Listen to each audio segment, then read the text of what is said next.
Olá! Você já agendou uma consulta e ficou sem entender porque não podia ir direto ao especialista?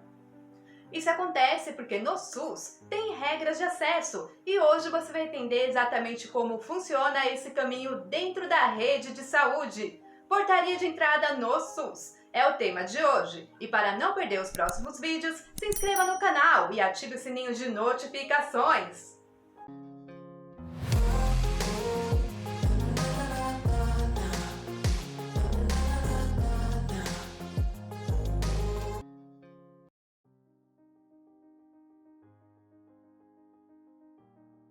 Vamos começar. Como funciona o acesso no SUS? O acesso é universal, igualitário e ordenado às ações e serviços de saúde. Mas como se inicia esse acesso na prática? O acesso no SUS começa pelas portas de entrada, continua na rede regionalizada e hierarquizada e respeita a complexidade do serviço. Isso quer dizer o seguinte, pessoal, que as filas, elas continuam existindo, mas existe um caminho organizado para atender às demandas de saúde da população. Um exemplo prático. Você vai à unidade básica de saúde, uma UBS, que é a atenção primária. Se necessário, é encaminhado para um especialista, depois para um hospital se for um caso mais grave. Tudo isso é para garantir a integralidade, atender tudo que você precisa. Agora uma parte importantíssima. O artigo 9º traz o que são portas de entrada. São portas de entrada as ações e os serviços de saúde nas redes de atenção à saúde, os serviços. São 4 tipos de serviços. Primeiro, temos a atenção primária, a APS, como a UBS e a estratégia de saúde da família, por exemplo. Temos também urgência e emergência, com os serviços da UPA e pronto-socorro. Atenção psicossocial, o CAPS. E os serviços especiais de acesso aberto, que são as ações relacionadas ao trabalho.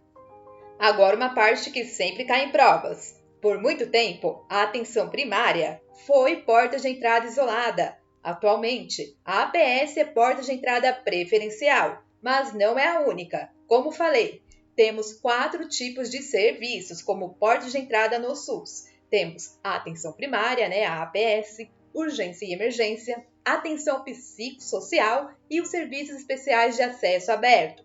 Por exemplo, se for uma dor leve, o ideal é que o paciente vá a uma UBS. Já um acidente grave, o atendimento é a UPA ou pronto-socorro direto.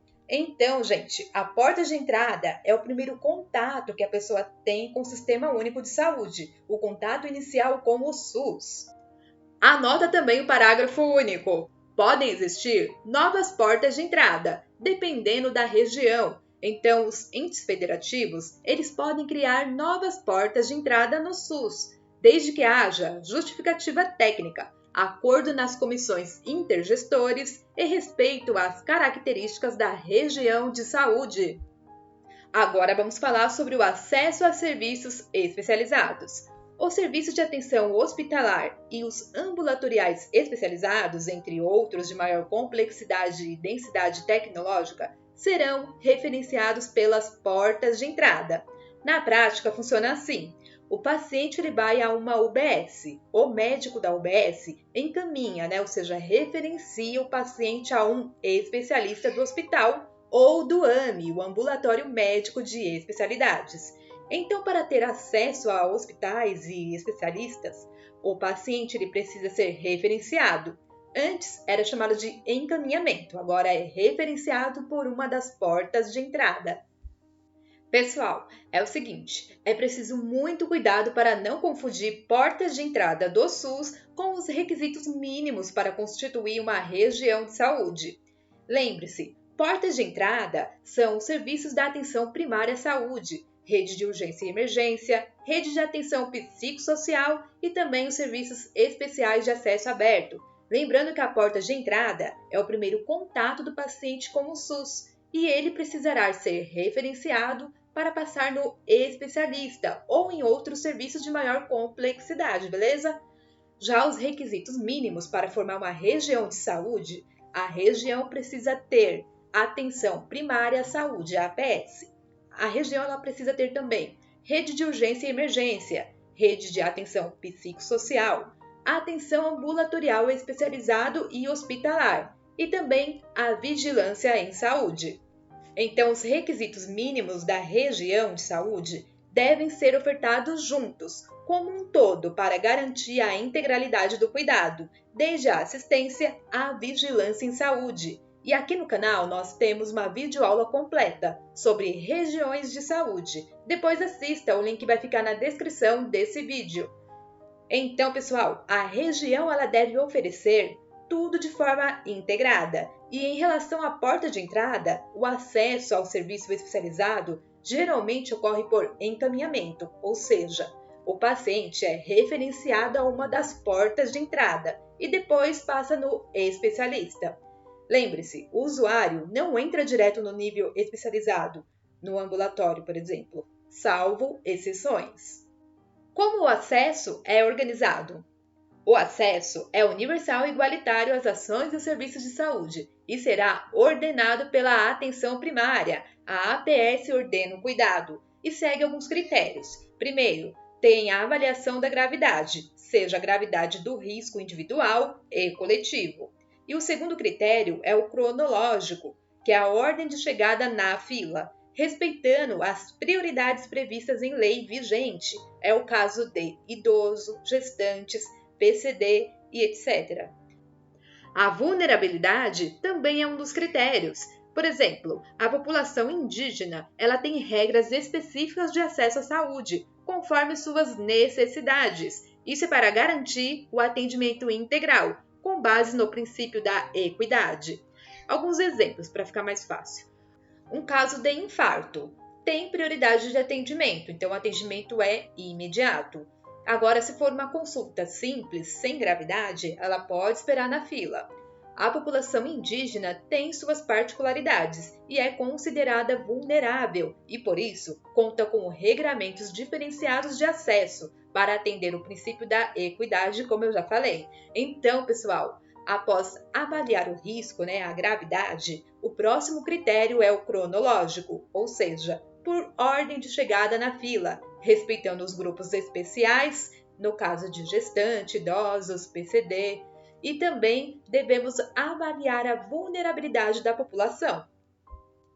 A atenção primária no SUS é a porta de entrada e centro de organização do cuidado. A APS é a porta de entrada preferencial, porque é o principal ponto de entrada no SUS e funciona como organizador da rede. O que ela faz, o que a APS faz? É porta de entrada preferencial, pois é o primeiro local que o paciente deve procurar. Ordena o fluxo, encaminha o paciente para outros serviços quando necessário, ou seja, referencia. Faz o contrafluxo, isso é a contrarreferência, recebe o paciente de volta após atendimento especializado. Ela ordena também o cuidado, acompanha o paciente ao longo do tempo. Além de ser o centro de comunicação, conecta todos os serviços da rede. Então anota para não esquecer que a APS organiza, encaminha e também acompanha o paciente dentro de toda a rede do SUS. Agora vamos falar sobre a continuidade do cuidado. O paciente tem direito a atendimento contínuo em todas as modalidades, isso é, em todos os níveis de atenção. São os serviços na UBS, UPA, hospital, ambulatório, domicílio, entre outros serviços. Onde? Na rede de atenção à saúde, na respectiva região de saúde. Olha o que diz o parágrafo único. As regras são definidas pelas comissões intergestores. Assim, os gestores, eles definem em conjunto as regras para garantir a continuidade do atendimento no SUS, com base em boa comunicação entre os serviços. Integrar também ações e serviços, com o uso de ferramentas como o prontuário eletrônico e o CPF para acompanhar o paciente. Tudo isso é para que o paciente não perca o acompanhamento na rede. Agora vamos falar sobre os deveres dos entes federativos. União, estados e municípios são responsáveis por garantir o acesso organizado, igual, universal e ordenado às ações e serviços de saúde no SUS.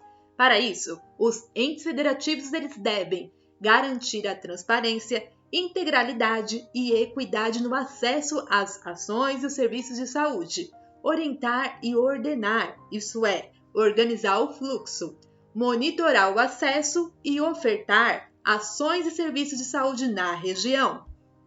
Agora, o papel do Ministério da Saúde. O Ministério da Saúde ele define critérios, diretrizes e procedimentos e demais medidas que auxiliem os entes federativos no cumprimento das atribuições previstas no artigo 13 que a gente acabou de ver.